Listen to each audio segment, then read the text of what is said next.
we're hearing that kidney stones are on the rise. What trends are you seeing, and what do you think is driving the increase? The prevalence of kidney stones in multiple countries, including here in the United States, have nearly doubled in the last few years.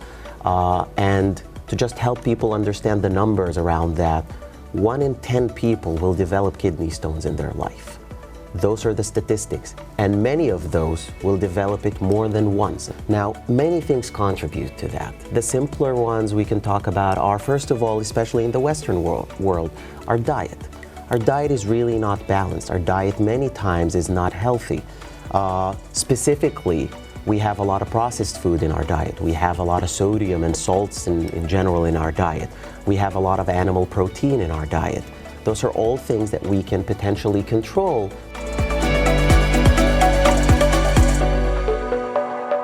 Welcome back, listeners, to 20-Minute Health Talk. I'm your host, Sandra Lindsay, and today we're discussing a clinical condition that many describe as one of the most agonizing experiences imaginable: kidney stones. They're not just incredibly painful, they're also a growing problem, affecting more people than ever before, and can significantly disrupt daily life. Understanding them is crucial for prevention and long-term kidney health. Joining us today is Dr. Tareq Aro, an endourologist with a special focus on kidney stone treatment and prevention. Dr. Aro completed medical school and his urology residency before pursuing a research fellowship at Johns Hopkins University. He later completed advanced fellowship training in endourology at Northwell Health, where he specialized in the medical and surgical management of complex kidney stone disease. Today, Dr. Aro serves as the Director of Kidney Stone Disease at Northwell Urology, while leading a multidisciplinary unique kidney stone program to improve kidney stone care through advanced technologies, coordinated care, and prevention strategies. Dr. Aro, welcome. We're thrilled to have you here with us today on 20-Minute Health Talk. Thank you so much for having me. It's a pleasure. It's an honor. All right, so let's start with the basics. For someone hearing about kidney stones for the very first time, how would you explain what a kidney stone is? So if I had to simplify it, think of a kidney stone as a small rock, really a small stone that forms within the kidney. Now, in order to understand it, the kidney has two distinct parts in it. The outer part is basically the cells that do what the kidney is supposed to do. The inner part of the kidney is really basically a filtration system and a collection system, or think of it in a different way as a plumbing system. It's really where the urine is secreted into, and then it drains from there all the way to the bladder. And that's where our problem is. Again, going back to the example of the kidney is a filtration system, so all of that waste minerals gets filtered into that collection system. And the problem lies within the imbalance of concentrations. If you have too much of a concentration of certain minerals, or what we call supersaturation, then you end up slightly forming small sediments, which eventually grow into crystals, which eventually grow into those stones or rocks in that system.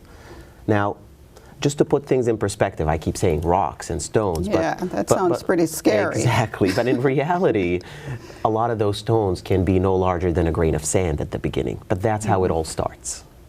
So it's a buildup of those sediments kind of in the kidney. It's really even before sediments. It starts as microscopic crystals that, if they're too concentrated and they're too close to each other, slowly start clumping to each other, which creates the sediment, which ultimately creates the stone. So all of that is preventable, and we're going to get into that later, but let's just walk us through, let's just stick with this. Walk us through, and I think you just did, actually, how the stone develops. You mentioned these sediments. Where do these sediments come from? So, and really, what is chemically, what happens chemically for one to form? Okay, so again, going back to the example of the minerals and the concentration. So it's really about the balance. Think of it, and I said it sometimes to some of my patients just to try and simplify, at least helping them understand where it comes from.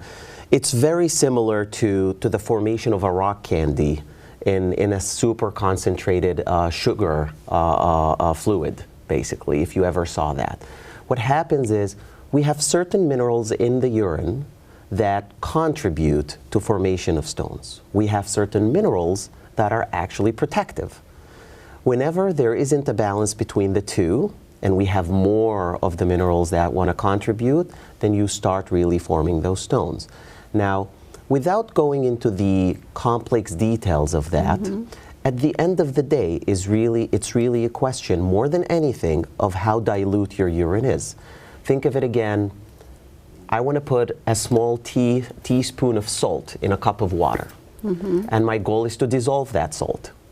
Now, one way of doing it is to put less salt, and it's easier to dissolve it, which is ultimately what everyone thinks about. We want less minerals, we want less concentration. A simpler way to do it, simply add more water, and then it's more dilute. There are three factors to think or to consider when we're talking about the chemical formation of kidney stones. One, how much water we have, or in medical terms, how much urine we have. Two, how much concentration of the chemicals or of the minerals that would form stones. And three, how much of the protective minerals do we have? If all three of those are in favor of not forming a stone, then we're doing our job correctly. When the balance shifts the other way, then we start getting problems. Wow, that's a lot to balance, and you're going to help us out later on with how to balance all of these. But we're hearing that kidney stones are on the rise. What trends are you seeing, and what do you think is driving the increase? Yeah, so this is really the sad part of the story. Kidney stones are definitely on the rise. We're seeing a dramatic increase in recent decades and recent years in kidney stones. And if to put things in perspective, the prevalence of kidney stones in multiple countries, including here in the United States, have nearly doubled in the last few years. And to just help people understand the numbers around that, 1 in 10 people will develop kidney stones in their life. Those are the statistics, and many of those will develop it more than once, and we'll talk about that in a little bit.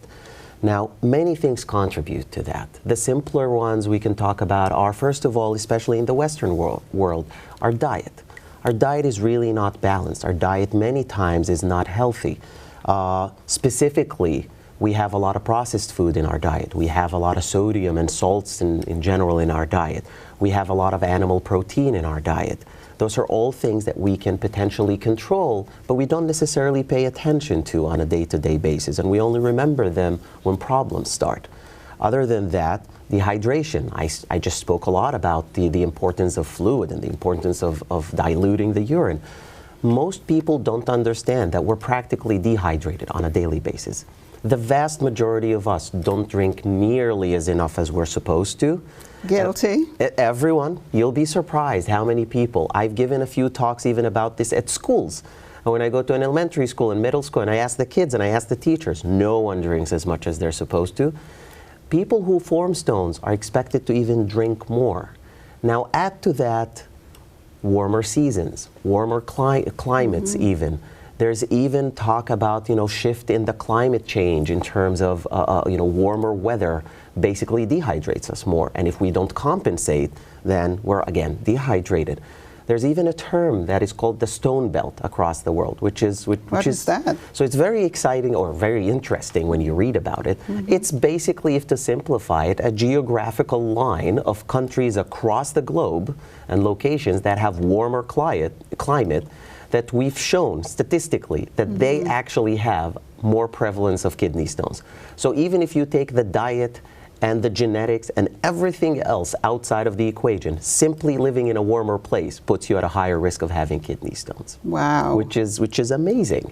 Now, other than that, I would say kidney stones nowadays is slowly becoming part of an increasing epidemic of a metabolic syndrome. We keep hearing about this all the time, and we're slowly, even in urology, starting to understand that it's part of that metabolic syndrome. Simply because a lot of the factors that we hear about every day, like diabetes, hypertension, morbid obesity, are basically the same factors that end up also increasing the risk of kidney stones. So it all adds up together. The reality is, it's multifactorial. It's not a single thing that is leading to this increase. And I can even say potentially a part of it is also because we're also finding them better nowadays. Yeah. Medicine has progressed. Technology is so much better. CT imaging, ultrasound imaging are much more available than they used to be. So we're also finding a lot of stones that we wouldn't have necessarily found historically.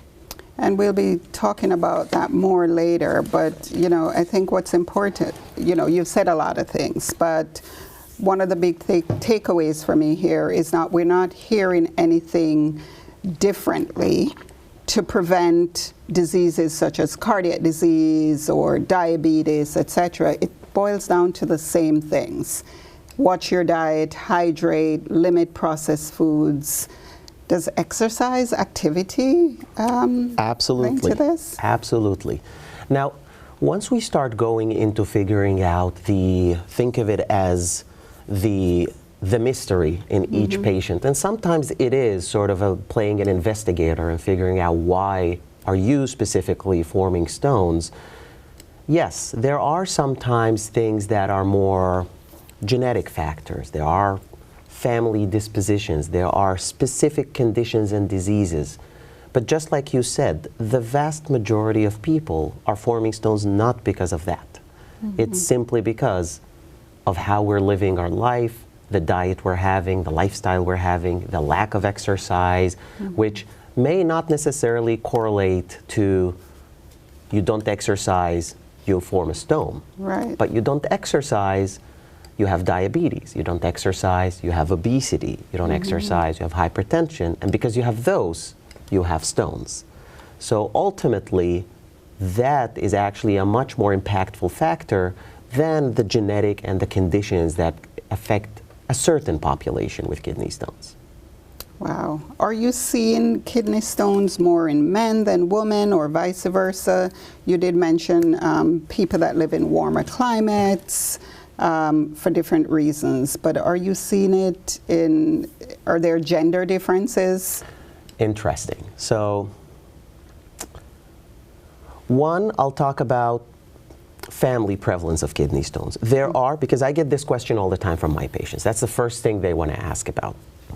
Yes, there are clusters of families and there are genetic dispositions to forming kidney stones, and there are also genetic conditions. And I would simplify by saying if you have a very strong family history of kidney stones, then yes, there is a good chance you have a slightly higher risk, and you should potentially pay attention to some of the preventive methods we're going to talk about. But the majority of people are not forming stones because of that. Now, in terms of the gender specifically differences, historically speaking, kidney stones is considered as predominantly a male, more specifically middle-aged male condition. Now, this is changing, and the reason is simple when you think about it. The reason is, we already talked about why we're forming stones. It's because of our diet, our lifestyle, our habits, the weather, etc., etc. In today's world, especially the Western world, there's no real difference between men and women. Women are not living a different life than men anymore. We're really having the same lifestyle, the same food, the same stress trigger points, if you want to call them that. And if you start looking at the data in recent years, the gap is shrinking and it's almost the same. We're barely seeing any difference between men and women in terms of prevalence of kidney stones. It goes across gender, across ages even, and we're even starting to see it more and more in children nowadays. Again, because the factors are what we all experience. It's not gender specific anymore. Wow, interesting. So we're all at risk. Yes. So let's go back to hydration, because I'm guilty of that, especially in the winter. You know, it's hard for me to drink water. I find it boring. Sometimes I don't remember. I'm just so consumed with my work that I forget to drink. So I've started walking around with my water bottle, and you need a bigger one. I need a bigger one. But, you know, I find that when I have a bigger one, it's a turn-off. This smaller one, once I finish it, I feel like I've accomplished a goal, and it's motivating for me. Whatever works. But this is 16 ounces, and I know I need to drink much more than this one. So please educate us on water while I take a sip. So this is actually a very interesting topic that I always have with, a discussion that I always have with my patients. One, and we'll talk in a little bit about, the recommended amounts and the numbers. But I agree with you, exactly what you said. You need those small wins in order to help you keep going. You need to have a goal. You never want someone to throw, this grandiose target at you, which is going to be very difficult to achieve. Now, the correct answer, the literature-based answer is we want people, especially who are stone formers, to be drinking enough to avoid around 2 to 2.5 liters of urine a day. I know it's a difficult number for a lot of people to understand. To simplify it more, my recommendation, especially if you know you're forming stones or if you really want to protect yourself, you need to try and achieve around the 70 ounces of fluids a day, which is probably triple than most people drink on average. So break that down to now, what our audience can understand. Let's put it in simpler terms. So telling someone drink 70 ounces of fluids, how much is that? No one understands what that is. So depends on what your bottle is and depends what you're drinking. Many of us, if you're drinking from just cups and glasses, then it's a little bit more difficult. You have to measure them. But if you have either your own personal bottle, which I highly recommend. And this is 16 ounces. Perfect. Or if you're buying 16 ounces bottles, think of it this way. You need to drink around 5 of those a day. Now, couple of tips, because also when I tell my patients you need to drink 5 of those a day, they get scared. Like, this is too much. This is way too much. So a few tips that I can give my patients about that. One, you need to think of this as an ongoing process throughout the day. The goal is not to wake up in the morning, chug 2 bottles of water, and then remember to chug 2 more bottles of water before you go to sleep or after you come back from work. Guilty. There you go. We're all guilty of that. We get busy. Life sometimes, gets going too fast and we don't pay attention to it. But you need to try and be conscious of it as much as possible. My recommendation is to break it down into, for example, think of it as I wake up in the morning, I fill my bottle, and I need to try by lunch to finish 2 of those. Do that, and then by dinner to finish 2 more of those. That will get you very close to the 70 you already need to get to. Now, add whatever you're drinking after dinner, add whatever little bit of soup you had, a little bit of juice, a little bit of tea, a little bit of coffee you had, that all counts as fluids, you'll get to your 70. Now, the second tip that I can give you, other than break it down into different portions of the day, is most people really need to actively monitor that and really work hard on how much they're drinking just for a couple of weeks, just a few weeks. Once you get your body used to the new status quo, like this is how much I'm drinking. Yes, at the beginning it's hard. At the beginning I need to pay attention. Every half hour I need to go reach for my bottle. But once you get there, your body gets used to it and you don't need to think about it anymore. You start feeling thirsty. You simply feel thirsty and you reach for your bottle by yourself. We're just not there yet. We're all used to drinking about, I'm sad to say it, but less than 30 ounces a day. Well, I will do just that. I'll start monitoring and see how my body adjusts to it. Let's see. We need to talk about it again in a few weeks. Yes. Please hold me accountable. Okay. All right. So I mentioned before that I find water quite boring. What can we do to kind of spruce it up a bit to have us reach in for the water bottle, because that's very important? The reality is, more than anything, you need water. Okay. I'm okay with drinking a little bit of a flavored water now and then. Lemon and lime is always welcomed if that's something you like, and I'll get to that in a little bit. But I would advise with caution against commercially available products unless you kind of flip the bottle, look at the back, and see the contents.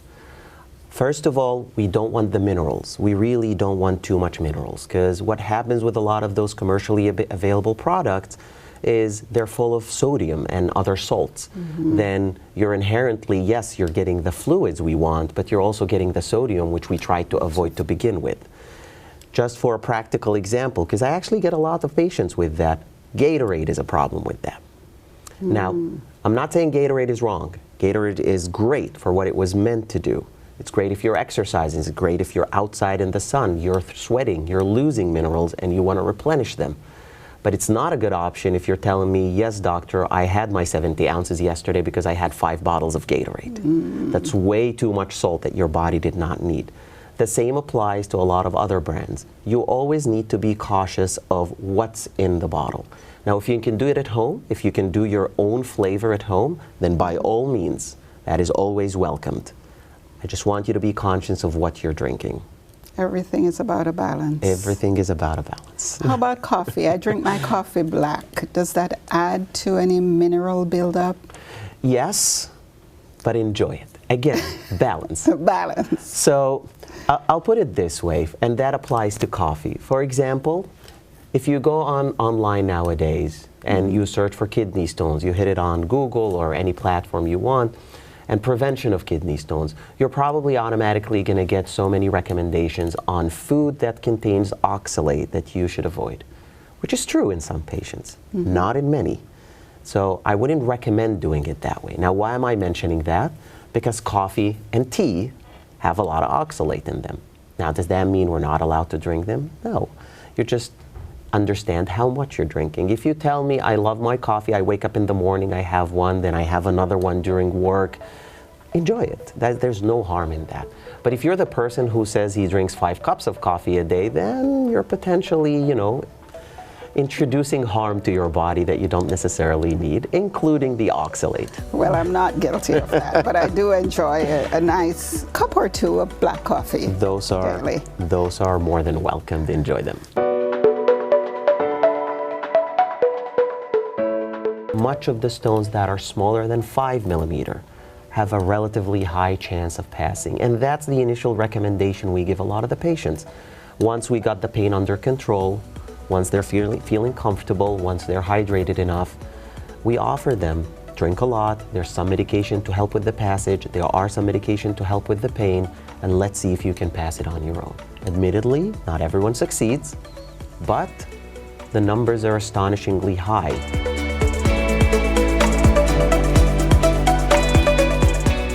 Hello, and welcome back to our second episode in our series on kidney stones. Dr. Aro, it's great to have you back with us. Can kidney stones ever be silent? I mean, I don't want to say, could I potentially have a kidney stone right now? What does it mean to have one, and how does one know they have one? You don't. You don't? You don't. The sad answer is, and it surprises many people, yes, many kidney stones can be silent. If I go back to the metaphor when we talked about the collecting system in the kidney as a plumbing system, so stones start their formation inside the kidney. Those are sort of the chambers where that sediment is created, those crystals are created, and ultimately the stone. And as long as they sit there, they do nothing.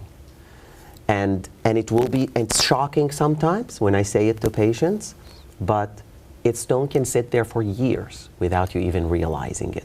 The trouble with stones and the symptoms of stones really start when the stone starts moving outside of the kidney, outside of those chambers of the collecting plumbing system, into the tube that connects the kidney to the bladder. And we're talking about a very, very small tube. When stones get stuck in there and clog the tubing, that's when the pain and the symptoms start. But to your question, and surprisingly, that's a scenario we see very often nowadays. Many patients will discover their kidney stones by coincidence. Many patients walk into the office and say, "Doctor, I went to my primary care, I went to the emergency room, I went to urgent care because of a completely unrelated symptom. I had some kind of gastric indigestion. I had a little bit of bloating. They sent me for an ultrasound, and all of a sudden they're telling me I have this huge stone in my kidney. How did that happen? Unfortunately, yes. It can sit there for years without us realizing. And to your question, there's no way for you to know except actually having imaging done. But when it's sitting there, is it causing any problems to your kidney? No. If it doesn't move? No. So what causes it to move into that small tube, the urethra that you're talking about? Ureter. Yes. Sorry.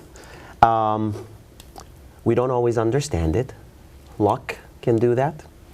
Simply the fluid and the urine stream can push it. Gravity, going on a roller coaster. It's really a plumbing system with a small stone in it. You can't predict it. It can sit there for years and not change or slowly grow, or it can fall the next day. And what are some of the symptoms once it moves that patients come to you with? The classic presentation and symptoms of kidney stones are a sudden, excruciating pain in the flank that is worse than anything that I've felt in my life. Those are the words that you would hear. More than often, the story starts in the realm of, I was sitting in my car, I was sitting in my work, I was sleeping, I was preparing for a vacation, and out of nowhere, I started having this excruciating pain in my flank that made me go to the emergency room immediately, and nothing would help.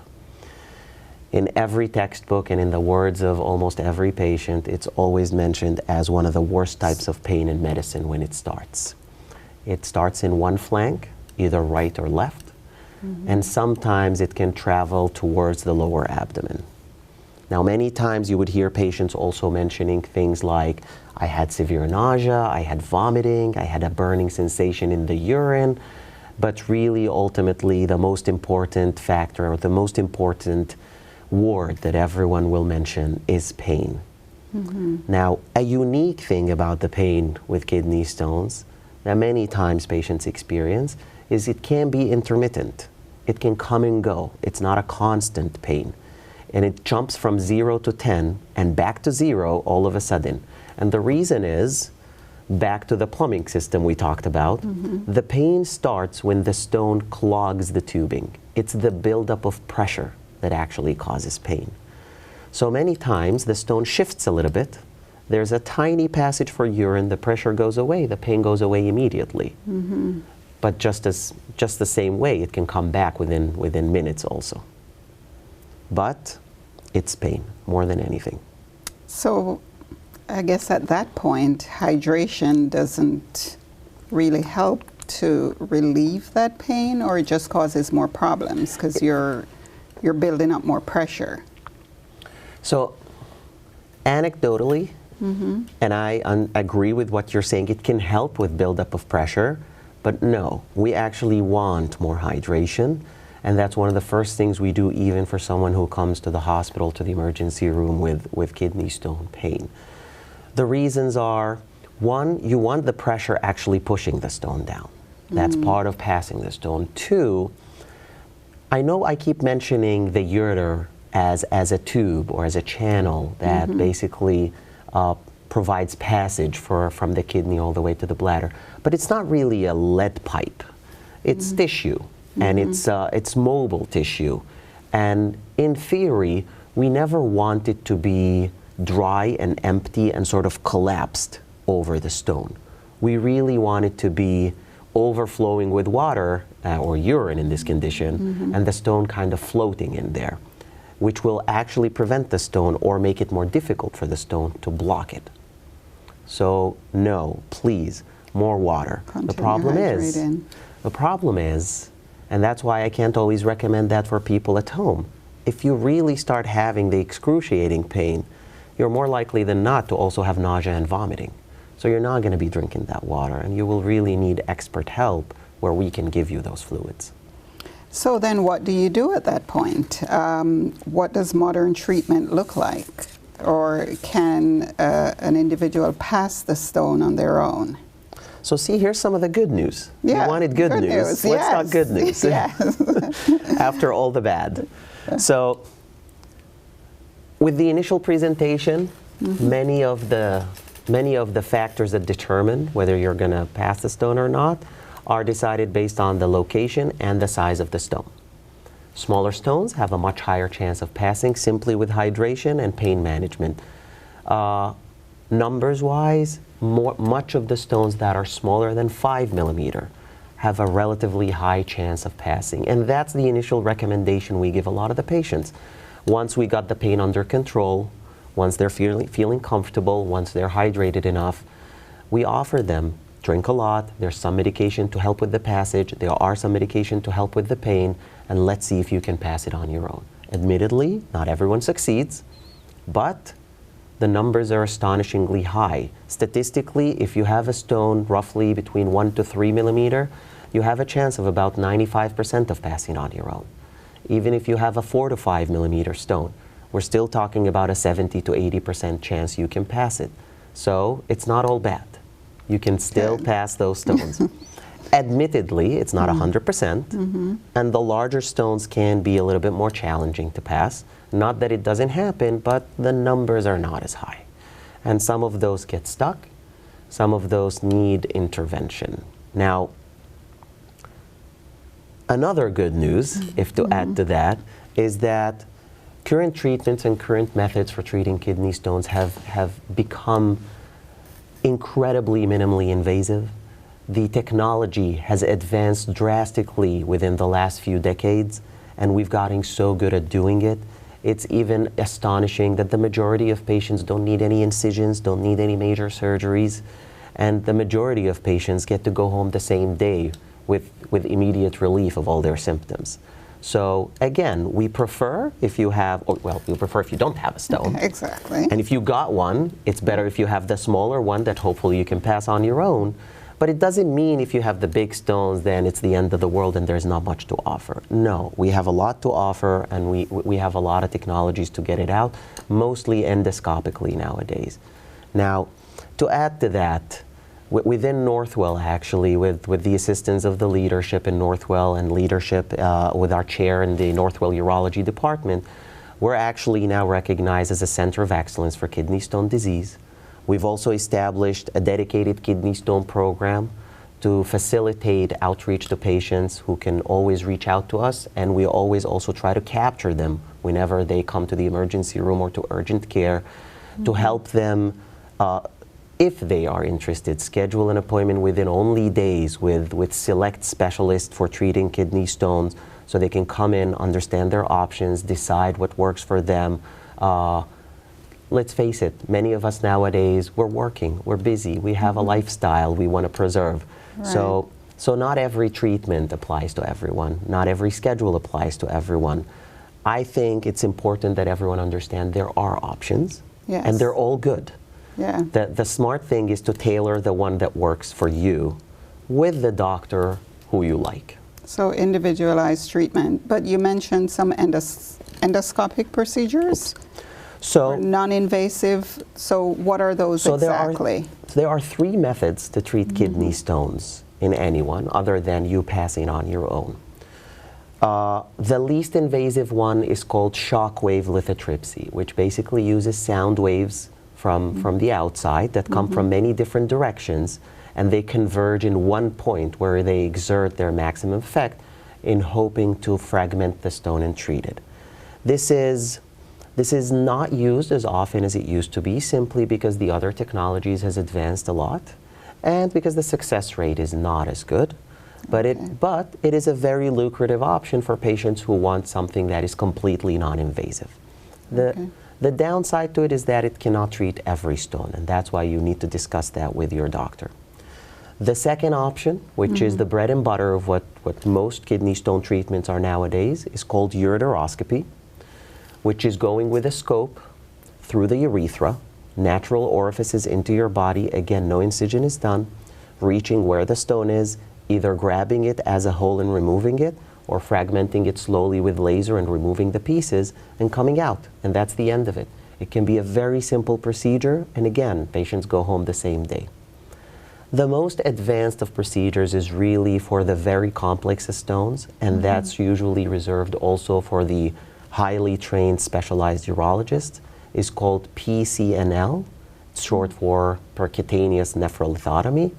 With that, you do have a small incision on your back. It's usually no larger than the diameter of a pen, with a tube going directly through the skin into the kidney to fragment the stones and collect them to the outside. Admittedly, it is more invasive than the others. The success rate is great, but I would say if we're doing our job correctly, we actually want to avoid that option. Because if you reach that option, it means you've had your stone for so long and you let it grow for so long that it's now considered one of the complex stones. Wow. So what does that mean for future risk? If someone had a stone before, are they at higher risk for reoccurrence? You had to bring me back to bad news again. But I'm sure you'll take us back to good news in only a matter of time. But, you know, I'm so happy to have you here, first of all. Thank you so much. Because I'm learning so much, and our listeners will be learning so much from you. That's the goal. Yeah. That's the goal. So we'll come back to good news. We always end on a good note. Okay. Always. Good. No, so I'll put this as a mix of good and bad news, actually. I'll try and, you know, present it in a different package. Unfortunately, people who formed kidney stones are at a higher risk for forming another stone. Why? Because the same factors that contributed to the first one still exist. Now, statistically, if you formed a stone, you have a chance of 50% to form another stone within 5 to 10 years if you don't change anything. If you continued with your lifestyle, made no modifications, you have 50% chance within less than 10 years. If you formed more than one stone, then that chance is even higher and in less than 5 to 10 years. Now again, that's if you don't do anything. And I'll use this opportunity actually to put it in a different way.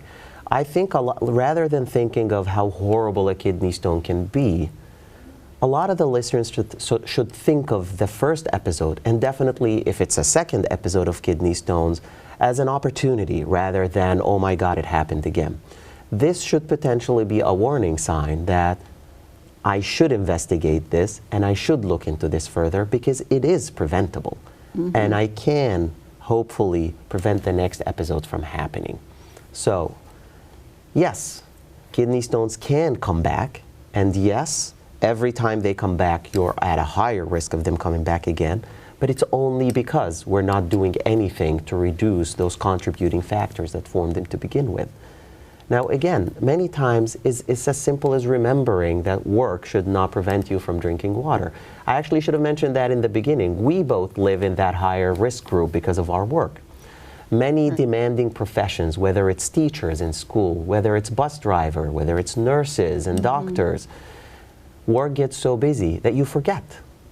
You're not intentionally not drinking. It's just, I've been busy with the kids. I've been busy in the bus. I can't get to the bathroom, so for the past 3 hours, I haven't touched water. So again, different package. They can come back, but you can prevent them. You just need to be very conscient of it. And there goes the good news. They're preventable. So, you know, I could go on and on and on talking to you about this because it's such, you know, an interesting topic. But if we have to wrap up soon. Do we have to? We don't have to, but I know you have to get to the office and, you know, take care of your patients. But if you had to leave our listeners with just one takeaway from this conversation, or it could be more, what should it be? I'll put more. Yes. And they're basically things we already said. I'm just trying to summarize them in very brief sentences. And give us a checklist. We love checklists. Okay, so I'll give 2-3 takeaways, and then I'll give 2-3 checklists. How about that? That for everyone to have. 1, treat your episodes of kidney stones, God forbid if they happen, as an opportunity to investigate why they happened. Number 2, hydration and fluids is really your best strategy in kidney stone prevention. Thank you for doing that. I loved it. but it's really the most important piece of this. You can always work on other things, but hydration is always going to be key to anything that we recommend and advise for our patients. Now, as far as a checklist, and those are the things I think everyone should do, regardless of why they're forming kidney stones. 1, fluid intake, aim for the 70 ounces, 2 bottles before lunch, 2 bottles before dinner. Number 2, reduce sodium in your diet as much as you can. Now, it's not the sodium you're getting from the home cooking. It's whatever you're getting from the processed food and everything you're buying from the supermarket. Flip the box, always go for the low sodium content, always go for the reduced sodium content or no. Number 3, add lemon and lime to your water if you can. That includes citrate, one of the best preventers of stones we have. And number 4, and I'll end with that, add vegetables and fruits to your diet, less than meat. How does that sound as a checklist? That sounds great. I simplified it. Yes. Okay. So I was, rating myself as you spoke, and I think I'd give myself 80% out of 100. Why not 100?